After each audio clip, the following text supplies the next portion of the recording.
You've had such an interesting career to date. What advice would you give others who are looking to embark or make a change in their career today?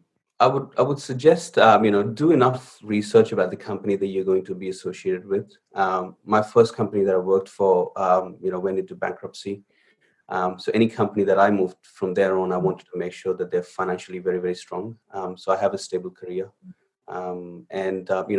Something similar to that, you want to make sure you do enough research, because yes, you're going to be employed in a company within a certain role, but it's important to understand what the company's visions are and the goals are, and how do your principles or cultures align with that company.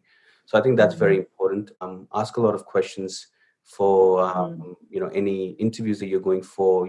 Ask enough about the company to understand that fits in with what you want to do, and what sort of prospects they have for you, in a long term career. Yeah, it's not just about today and getting that role for today, it's actually getting that role for the future. So your strategy is more about that sort of long-term thinking rather than just getting a tomorrow. Yeah.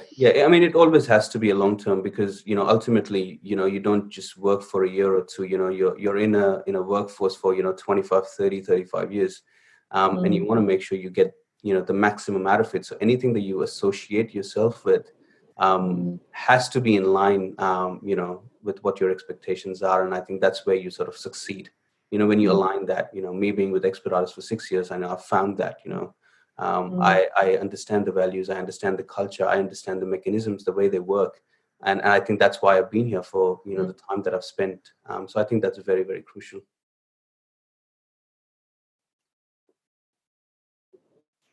Yeah, I think that's great advice. Thank you. I really appreciate it.